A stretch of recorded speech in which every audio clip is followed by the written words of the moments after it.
Muy buenas, amables televidentes. En el conversatorio de la Fundación Institucionalidad y Justicia del día de hoy cuento con la gratísima presencia del profesor Julien Guard, francés. En nombre del conversatorio de la Fundación Institucionalidad y Justicia le agradezco el que haya correspondido a la invitación. Muchas gracias. Bueno, tenemos que hablar de responsabilidad civil. Usted es uno de los grandes maestros, digámoslo así, que ha venido a este congreso que se está celebrando desde la Escuela Nacional de la Judicatura. Así que, ¿cuáles son los retos? ¿Cuáles son las tendencias de la responsabilidad civil en estos tiempos modernos? Hay muchas tendencias, pero en Francia podemos decir que la gran tendencia actual es el de la reparación del daño sin interrogarse sobre la falta y los motivos de las personas.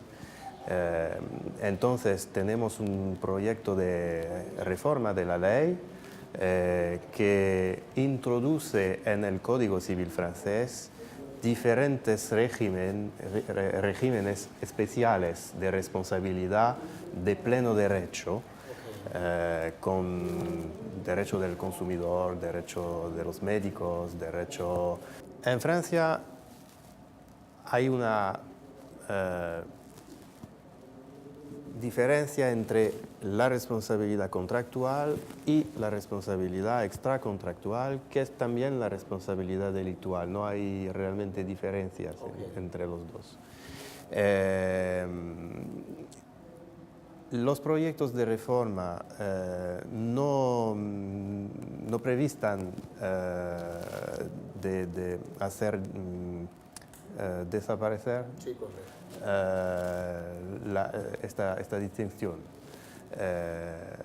porque es una distinción fundamental entre el contrato y la voluntad de las partes y un hecho que ha causado un daño sin voluntad o solo con una voluntad de un parte de hacer malo.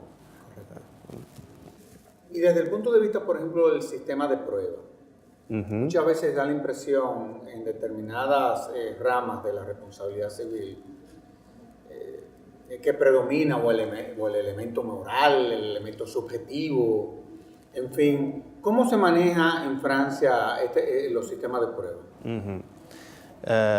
Es el mismo que en la República Dominicana, pero hay una tendencia también de responsabilidad de pleno derecho, que no es necesario probar la falta, pues la intención de hacer un mal a la víctima. Es un progreso porque es muy difícil por la víctima probar la falta o la negligencia de la persona que ha causado el daño. Entonces, si no puede probar, no puede ser indemnizada. La responsabilidad de pleno derecho evita este problema de prueba. Ahora, generalmente cuando uno, en un sistema de prueba, se diseñan herramientas, digámoslo así, que puedan comprobar los hechos que se están conociendo en un tribunal. Por ejemplo, los peritos es un mecanismo que se utiliza para poder determinar si real y efectivamente, o por lo menos la magnitud de la falta que se cometió. ¿Cómo funciona en materia de responsabilidad civil eso, los expertos, los peritos, que muchas veces requiere el tribunal para poderse edificar? Hay también una tendencia, es la importancia de estas personas, de los expertos. Porque los conflictos son siempre más técnicos y el juez no puede juzgar, Correcto, juzgar sin la intervención de expertos que van a precisar todas las condiciones del daño, de los hechos. ¿Cómo opera el sistema de la responsabilidad civil extracontractual? ¿Cómo opera el sistema en Francia? Fácilmente con un hecho, un daño y una causalidad entre los dos, pero eso es el principio de la responsabilidad. Y hay muchos regímenes que modulan el vínculo de causalidad o la determinación, la prueba del hecho para facilitar la indemnización de la víctima. Una de las grandes ramas, por ejemplo, de la responsabilidad hoy en día es la que tiene que ver con el derecho a consumo, que usted es un especialista, o sea, ha estudiado la materia y bueno, y se ha especializado sobre el tema. ¿Cómo opera el sistema, por ejemplo, en materia de derecho al consumo, la responsabilidad civil? Bueno, ahora es una responsabilidad de pleno derecho desde 1998. Antes de la ley de 1998 era el sistema de responsabilidad normal, de principio. Y se puso un problema de prueba, que decimos que es una probatio diabólica, porque la víctima no puede probar el hecho que ha causado el defecto al origen del daño. Entonces, ahora tenemos un régimen de responsabilidad de pleno derecho del productor y del vendedor. Es decir, que tanto el vendedor como el productor, por ejemplo, en caso de que un consumidor adquiera un producto vencido, son corresponsables. Ambos. A veces. Porque la víctima es en relación con el vendedor, Claro. pero no Con el que produce. no con el productor, sí. Entonces, el vendedor puede garantizarse con el productor o el consumidor puede actuar directamente contra el productor si lo conoce.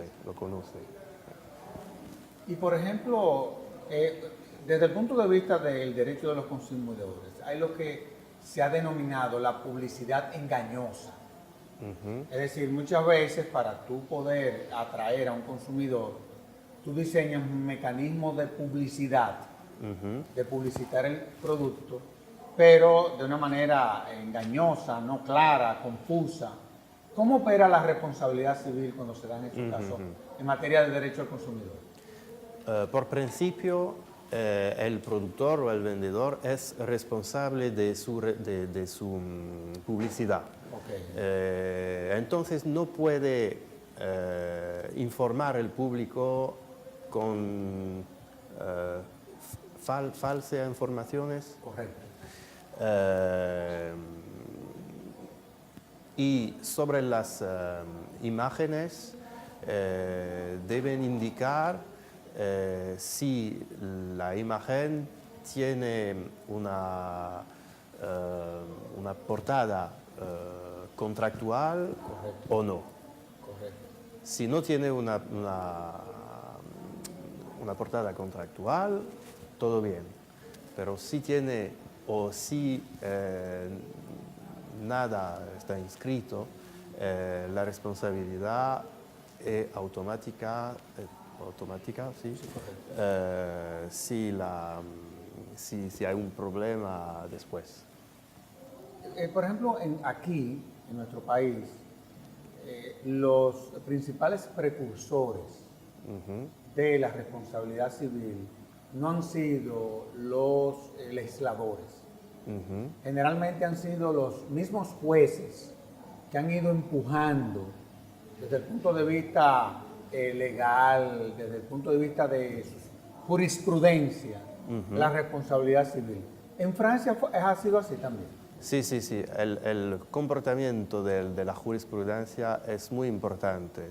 En todas las materias de responsabilidad, las reformas vienen antes de todo de la jurisprudencia y después el legislador prende la jurisprudencia y establece una ley. Correcto, correcto. Porque vimos que, por ejemplo, la última reforma que ustedes hicieron al Código Civil, prácticamente lo que hizo el legislador francés fue adecuar a la norma lo que ya los jueces a través de su jurisprudencia habían establecido en todo lo que era el ejercicio en materia de responsabilidad civil. Ahora, hay un aspecto que muchas veces tiene un valor muy subjetivo y es el que tiene que ver con el daño moral en materia de responsabilidad civil. ¿Cómo se puede determinar, o sea, cómo puede un juez, desde el punto de vista de un caso que se le someta, cómo puede real y efectivamente evaluar ese daño moral? Porque eso es complicado. Sí, es muy complicado. Es lo que llamamos la apreciación souveraine du juge. El juez es soberano en su apreciación de los casos y en la determinación del perjuicio moral. Por los otros materiales económicos, etc., es más fácil porque los expertos pueden determinar exactamente el daño. Claro. Pero para el perjuicio moral, el daño moral, es muy complicado. Y en Francia la reparación del daño moral es muy pequeña, la indemnización es muy pequeña. ¿Cuándo procede, por ejemplo, una reparación por un daño moral? ¿Cuándo procedería? O sea, desde el punto de vista de lo que establece el Código Civil francés. ¿En qué casos aplica? El código no dice nada sobre el daño moral. Es una construcción de la jurisprudencia y ahora los médicos son importantes en la determinación del daño moral. Los psicólogos, psiquiatras, etcétera, tienen una función esencial. Y desde el punto de vista, por ejemplo, de los parámetros, porque ¿cómo poder determinar eso? Porque la verdad es que, por ejemplo, en materia de difamación e injuria, evidentemente de que hay un daño moral. Y yo no creo que ahí sea tan difícil determinar el daño. Porque a fin de cuentas ese es el daño que produce ese tipo de infracción, la difamación. Pero yo no veo claro, por ejemplo, un daño moral por ejemplo, en un delito, un cuasidelito, o en una responsabilidad civil extracontractual. Es complicado eso, ¿eh? Hay criterios, depende de la situación de la persona, de su carácter, de su celebridad, Correcto, ¿sí? correcto. De su familia, del contexto, de su religión, hay muchos criterios que crean un contexto de existencia y de importancia del daño moral. Pero para determinar la indemnización es un poquito... Es muy subjetivo eso. Sí, sí, veramente es la opinión interior del foro del juez. Por ejemplo, en materia de responsabilidad médica, se da la siguiente situación. Por ejemplo, inmediatamente una persona entra al consultorio, digámoslo así, de un médico, ya ahí se comienza a dar una relación entre el médico y el paciente. Pero muchas veces se demanda a los médicos en materia de responsabilidad civil por malas prácticas. Pero también otras veces vemos que en la medida en que uno va conociendo el caso que se le presenta al tribunal, así como el médico tiene obligaciones frente a sus pacientes, los pacientes también tienen deberes frente a los médicos. Por ejemplo, un paciente sobre una enfermedad que te diagnostique, te diseña un tratamiento, pero muchas veces son los pacientes que no llevando el tratamiento, lo que probablemente terminen generando el problema. ¿Cómo poder determinar eso desde el punto de vista de la responsabilidad civil? Bueno, con otros expertos que verifican todas las obligaciones de las partes. Estamos sobre es como una responsabilidad contractual, pero desde 2002 la ley creó una responsabilidad, introdujo una responsabilidad de pleno derecho del médico. Es una tendencia del derecho poner una parte como el médico, el productor, el empleador, que está considerada por la ley como una parte fuerte en situación de superioridad respecto a una parte feble que como el empleado, como el malade, no sé cómo se dice. Sí, el asalariado. Sí, como el consumidor. Y hay una situación de desequilibrio. Claro. Esta situación de desequilibrio natural entre las dos partes está compensada por la ley con un desequilibrio en favor de la parte como el consumidor, el empleado, etc.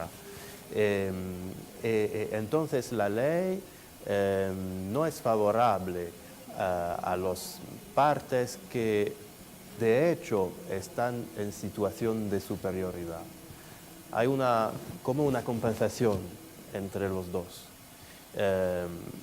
Y esta compensación se produce o se puede evaluar con la implicación de expertos y la opinión personal del juez, pero es difícil, hay una casuística muy importante en materia de responsabilidad. No hay criterios precisados por la ley.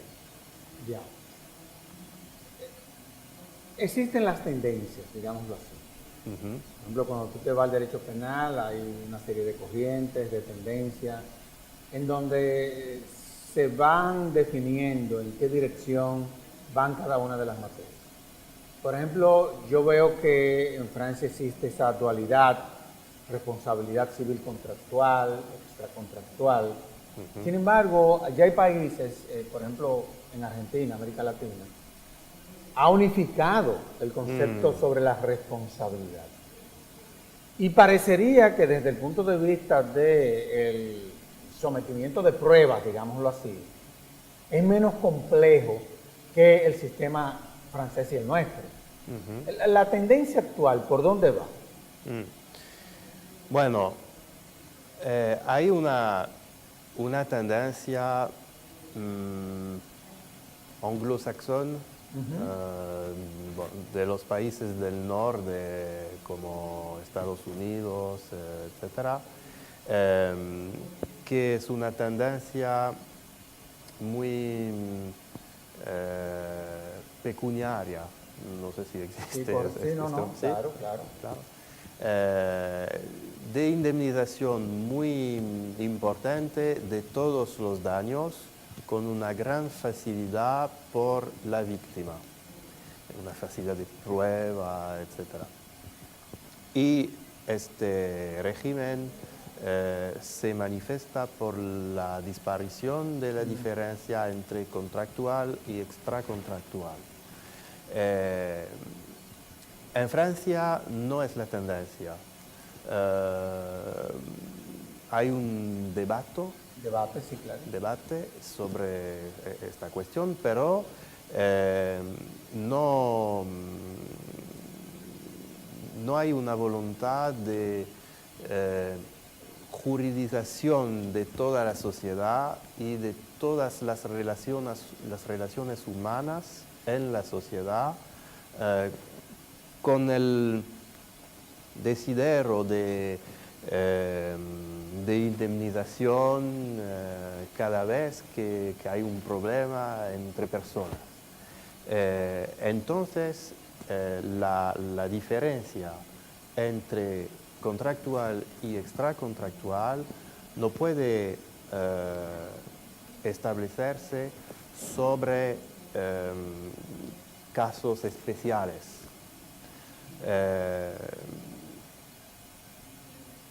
Cuando es necesario, hay que suprimir esta diferencia, pero por principio esta diferencia tiene una explicación racional y el equilibrio entre los dos no puede romperse. Ciertamente eso es como tú lo estás planteando, o sea, se está judicializando todo. Por cualquier hecho, ya la contraparte demanda en responsabilidad civil, pero en todo, absolutamente en todo. Ahora, y ya para concluir, ¿cuáles son los retos de la responsabilidad civil?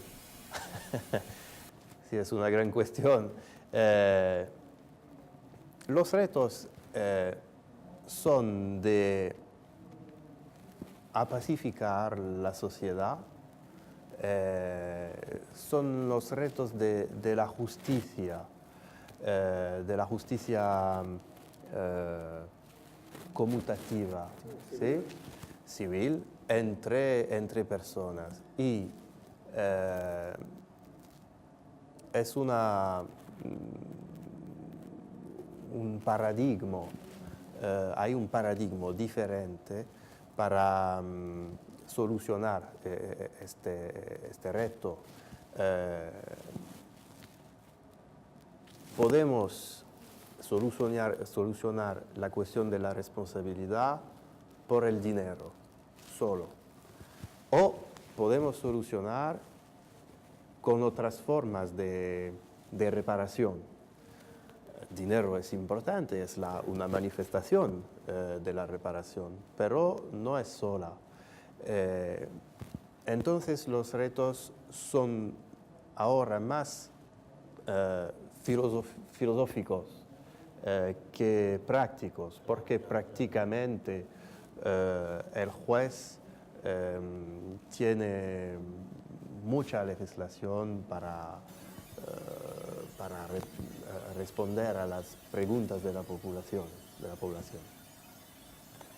En nombre de la Fundación te agradezco de verdad el que haya correspondido a la invitación a este conversatorio de la Fundación Institucionalidad de Justicia.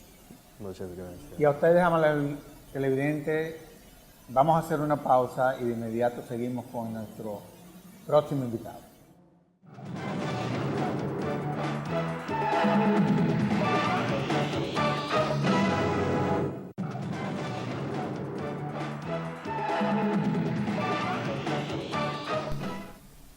En el segmento que estamos realizando tenemos a la profesora argentina, Aida Kemmelmacher. En nombre de la Fundación le agradezco el que haya correspondido a este conversatorio de la Fundación Institucionalidad de Justicia. La verdad que para nosotros es un verdadero honor. No, le agradezco mucho. Tener a una jurisconsulta de su talla. No, por favor, yo le agradezco esta entrevista que me permitirá entrar en comunicación no solamente con la gente que ha venido a esta importante jornada que se está haciendo, organizada por el Poder Judicial, sino que también podemos llegar a más gente e informar sobre, en fin, la situación jurídica de nuestro país después de la entrada en vigencia del nuevo Código Civil y Comercial. No, que sin lugar a dudas ha tenido un impacto en todo lo que es inclusive el ejercicio del derecho en Argentina y que rompió con parte de la lógica del derecho francés, en honor a la verdad. ¿Qué fue lo que pasó? O sea, por ejemplo, cuando uno se va al derecho francés, sobre todo, vamos a ir al grano, en materia de responsabilidad civil, uno se encuentra que uno tiene que tener en cuenta la contractual, la extracontractual, la delictual. Pero vimos que los argentinos unifican todos estos conceptos. ¿Qué fue lo que pasó en Argentina? Bueno, este Código Civil y Comercial, que entró en vigencia en el año 2015, ha recogido la doctrina y la jurisprudencia prevaleciente en nuestro país. O sea, no es un invento de la Comisión Reformadora, sino que ha recogido una jurisprudencia y una doctrina que venía en esta materia bregando por un sistema unificado que evitara los problemas que cotidianamente tiene la persona dañada. Es decir, a diferencia de otros sistemas, nos dimos cuenta que los temas que se le plantean a los jueces, el punto de partida de todos esos temas es el daño, es la persona dañada. Entonces, tomando como punto de partida el daño, se estructuró un sistema tendiente justamente a evitar los problemas que la jurisprudencia nos estaba mostrando tiene esa persona dañada para ser recompensada cuando efectivamente así corresponde. Entonces, se reguló la función tradicional de los daños, o sea, de la responsabilidad civil, que es la función reparadora, partiendo del daño, pero también se incorporó al Código Civil y Comercial la noción de prevención del daño. Esa noción de prevención que ya estaba en otras leyes, como la Ley de Protección del Ambiente, la Ley de Protección de los Consumidores, entonces la prevención entra también en el Código Civil y Comercial. Esto es muy importante porque la realidad nos demuestra que muchas veces la reparación del daño es insuficiente.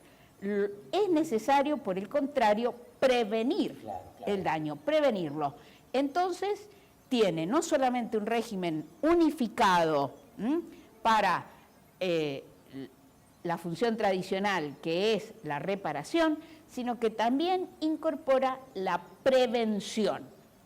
No incorporamos la precaución, el principio de precaución. En la ley ambiental y en la mayoría de las leyes ambientales que siguen la Declaración de Río, se recogen dos principios, el principio de prevención y también el principio de precaución. ¿Cuál es la diferencia para la gente que no es experta en esto?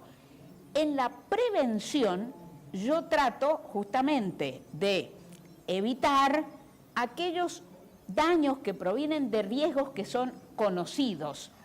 En cambio, en la precaución tengo incerteza científica, pero esa incerteza científica no debe impedir que la autoridad tome medidas para evitar posibles daños, aunque son riesgos, insisto, que son inciertos. Voy a poner un ejemplo.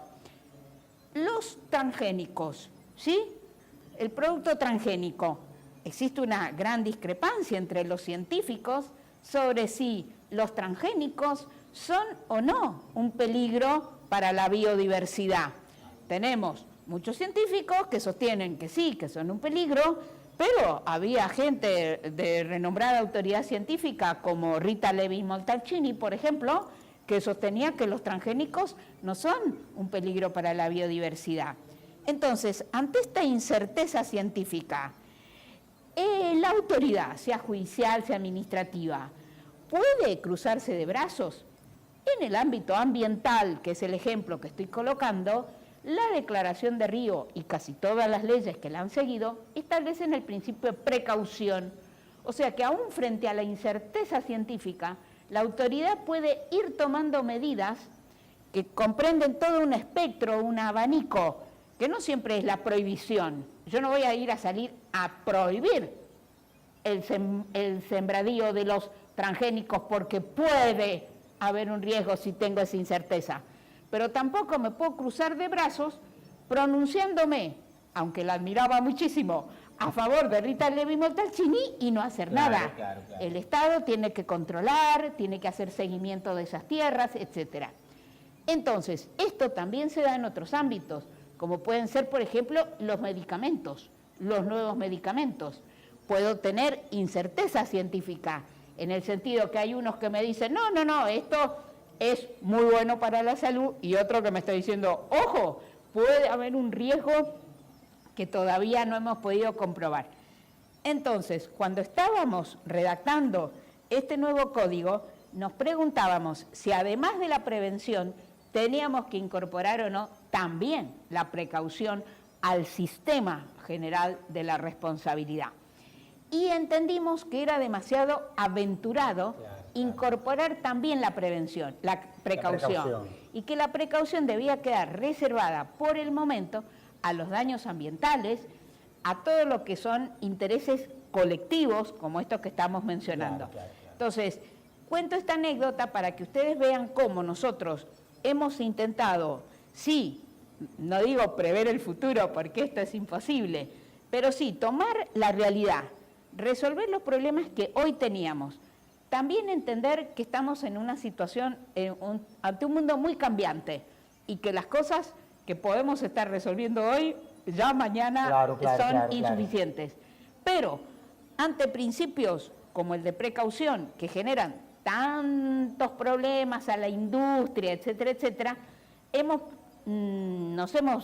sido, si usted quiere, conservadores, reservándolo en el ámbito del ambiente, pero no pasarlo al sistema general. Pero yo creo que más no que... sé si se entiende. Totalmente, pero yo creo que ustedes lo que han sido es realistas. Sí. Más que conservadores. Ahora, muchas veces, al igual que el derecho, y usted lo sabe, se establecen una serie de principios,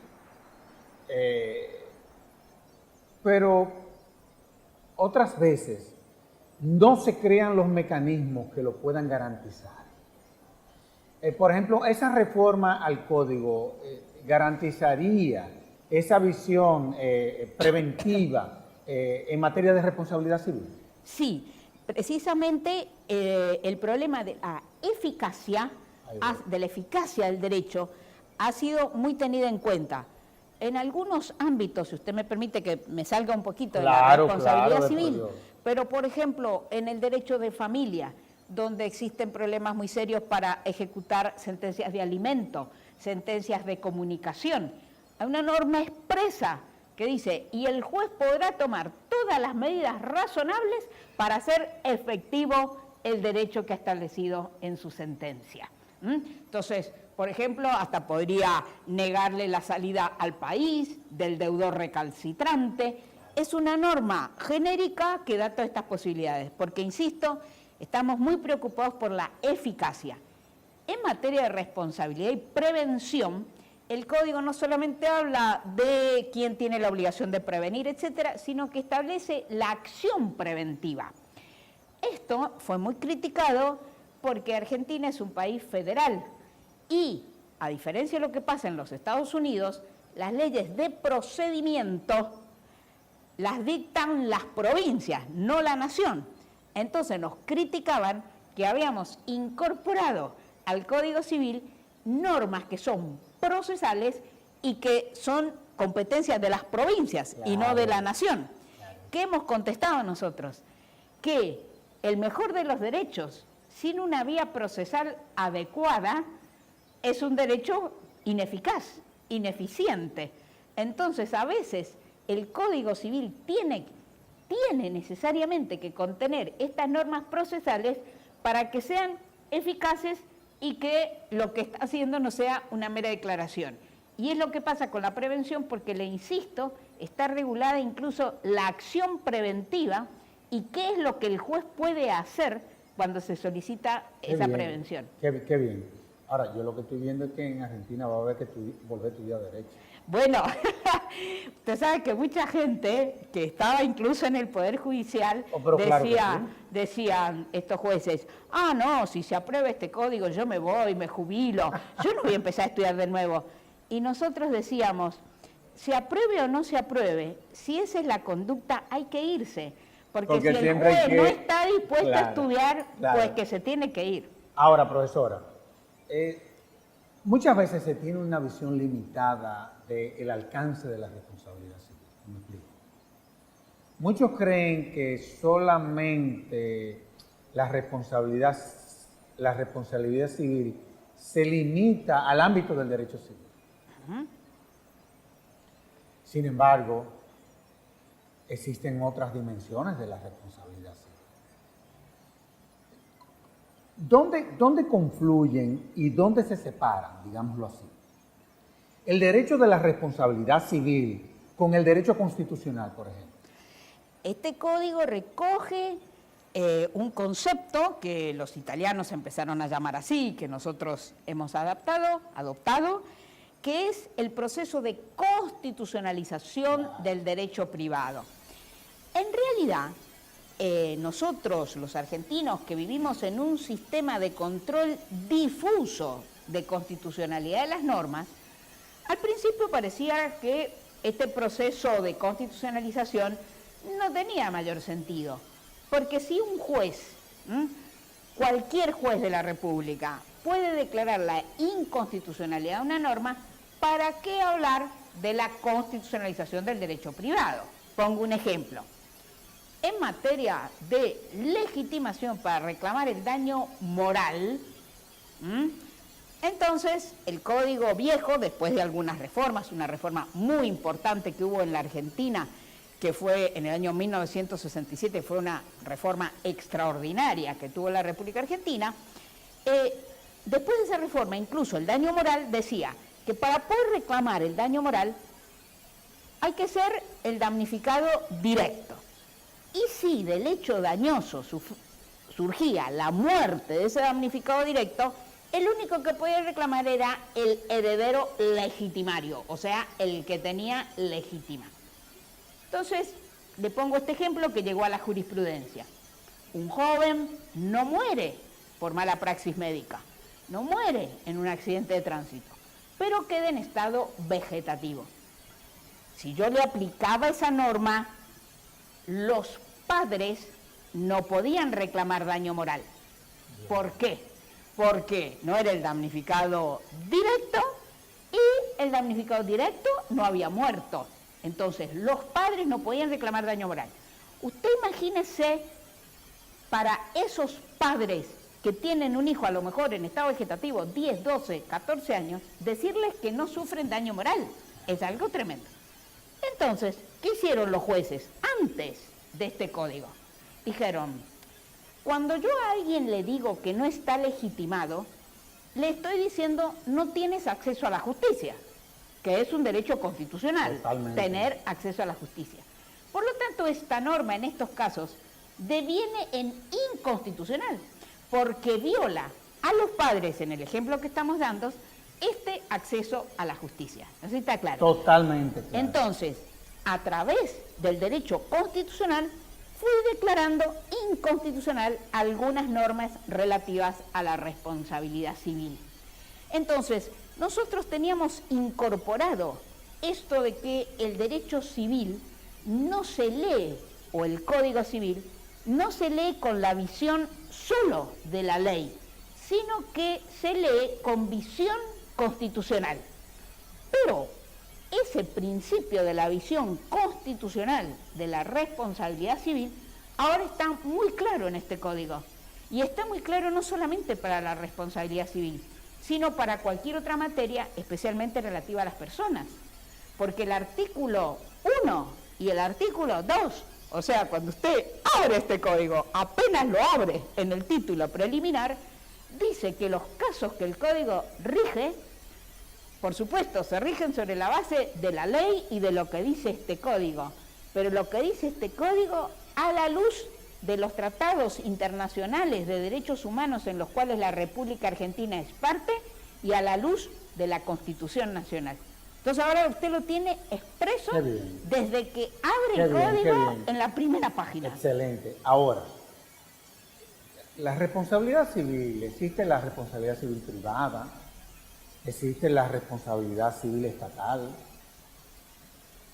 Desde esas dos visiones, hay principios que son comunes. Bueno, nosotros, usted ha puesto el dedo en la llaga. No, pero es que la tengo que provocar.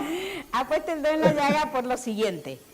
La comisión que redactó esta parte de responsabilidad civil, porque esto también lo quiero aclarar, nosotros, los que aparecemos en el decreto redactando este código, somos 3 personas, pero en realidad este código fue redactado por más de 100 personas a las que nosotros hemos convocado, y nosotros 3 fuimos así un poco... Los coordinadores.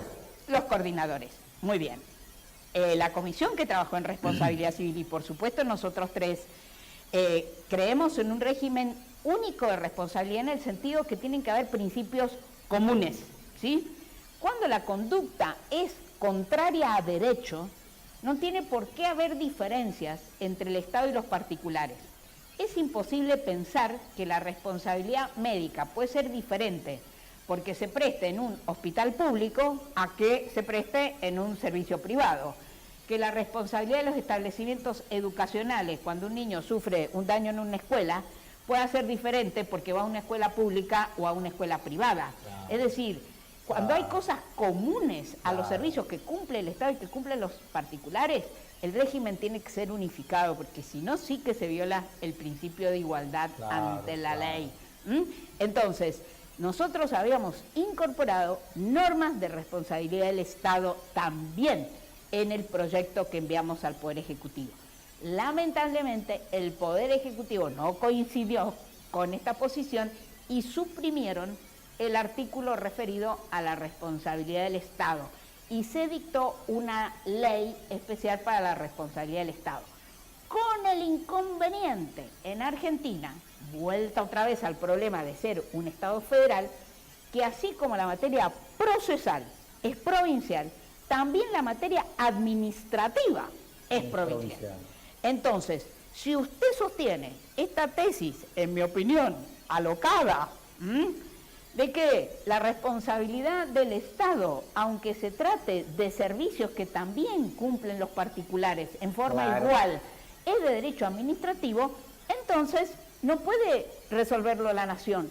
Cada provincia, cada municipio haría su propia ley, lo cual evidentemente es violatorio del principio de igualdad ante la ley, porque sería imposible creer que, porque a mí me atendieron en un hospital público que está en la provincia de Mendoza, tengo un régimen diferente a que si estoy en la provincia de San Juan o La Rioja o lo que fuese. Yo lo entiendo perfectamente. Y no deja de ser un debate el tema. Fue muy debatido. Claro, y quiero porque- aclarar que nos hemos peleado bastante. Claro, porque la visión de los administrativistas son muy celosos con el ámbito de su jurisdicción. Como la visión del administrativista es la de que es el derecho que sirve para someter al orden a la administración, y estamos ante también un sistema federal. También hay que entenderlos a ellos con Mire, todo lo que ha sido los argumentos. Mire, yo los entiendo perfectamente, pero lo que afirmo en estos diálogos que tengo con los administrativistas, y por esta defensa de las trincheras, porque ya no son fronteras, son trincheras, es que cuando nuestros grandes administrativistas, hablo de Marian Hoff, uno de los más grandes, hablo de Fiorini, etcétera, defendían la responsabilidad del Estado como un supuesto específico de responsabilidad, era porque en aquel tiempo, para los particulares, solamente existía la responsabilidad por culpa, la teoría francesa, pas de responsabilité sans faute, la única responsabilidad de la culpa. Entonces, ellos querían ampliar la responsabilidad del Estado y decir, no puede ser la del Código Civil, porque el Estado tiene un campo más extenso de responsabilidad. Resulta que ahora los administrativistas defienden su campo, pero para reducir la responsabilidad del Estado. Eso es lo grandioso, ¿me entiende? Y Totalmente. después, claro. Cuando debería ser lo contrario. Claro, cuando debiera ser lo Porque contrario. el pleito con la administración. Bueno, entonces, lo que nosotros hemos sostenido siempre es que si se trata de los mismos servicios, ¿sí? No negamos que hay algunos daños que causa el Estado y que tienen que tener un régimen específico. Eso no lo negamos, que es especialmente en materia de responsabilidad por acto lícito, ¿no es cierto? Eso, por supuesto, tiene que tener su régimen específico y no lo negamos. Lo que estamos diciendo es que si se trata de actividades o servicios que puede cumplir tanto la administración cuanto el particular y hay conducta antijurídica, el régimen tiene que ser el mismo. No pueden haber diversidad de regímenes. Como decimos, lamentablemente el artículo que teníamos en el código fue suprimido, pero debo decirle que los jueces, ¿qué aplican entonces? Aplican la jurisprudencia anterior de la Corte de la Nación. Claro. Mire, los administrativistas, entre los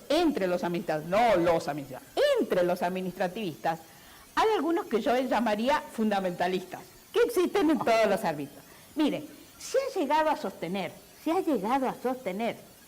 que un accidente de tránsito en el que participa un automóvil que pertenece al Estado, por ejemplo, el que traslada todos los días al señor gobernador, desde la gobernación a algún acto donde tiene que estar, etc., que si hay un accidente de tránsito en esas circunstancias, esto es una falta del servicio, una faute du service. Escúcheme, esto es un accidente de tránsito. Yo no puedo decir que eso es una falta del servicio. Me parece que el hombre común no entiende que usted le diga que eso no es un accidente de tránsito. Es un accidente de tránsito, tiene que ser resuelto por las mismas normas. Pero ahora, el código sí estableció, claro, una configuración de la responsabilidad civil del Estado en cuanto a lo que tiene que ver con el ordenamiento jurídico argentino. Eso está claro. Como yo le decía, ese artículo estaba muy claro Y lo quitaron. en el anteproyecto que nosotros redactamos y que se envió al Poder Ejecutivo, que respondía en realidad a la jurisprudencia de la Corte. Ese artículo fue el que se suprimió y que le pusieron algo tremendo porque dice que las normas de este título no se aplican a la responsabilidad del Estado, ni siquiera en forma subsidiaria. Yo lo que pienso es que cuando volvamos a revisar el código, sobre todo para tratar el aspecto relacionado a la precaución, vamos a tener que retomar esa parte de nuevo. Quizás estemos preparados en ese momento. Mire, de hecho le digo que en el Congreso de la Nación existe ya varios proyectos Que van en esa dirección. Que van en la dirección de restablecer el artículo que se había Claro, redactado en el, porque es que proyecto. la configuración queda un poco difusa. Ahora, el programa se está terminando, es increíble. La verdad que ha sido un honor conversar con usted. Pero usted mencionó algo que es complicado, sobre todo en estos sistemas difusos, como el francés, el nuestro, en cuanto a lo que son los sistemas de prueba en materia de responsabilidad civil, y me refiero al daño moral, que es un dolor de cabeza para los jueces. Fortalece, por ejemplo, el concepto de daño moral, el nuevo Código Civil, porque a veces los elementos subjetivos que giran alrededor de ese tipo de reclamaciones, digámoslo así, no son fáciles. No. En primer lugar, el código le cambia la denominación. Wow.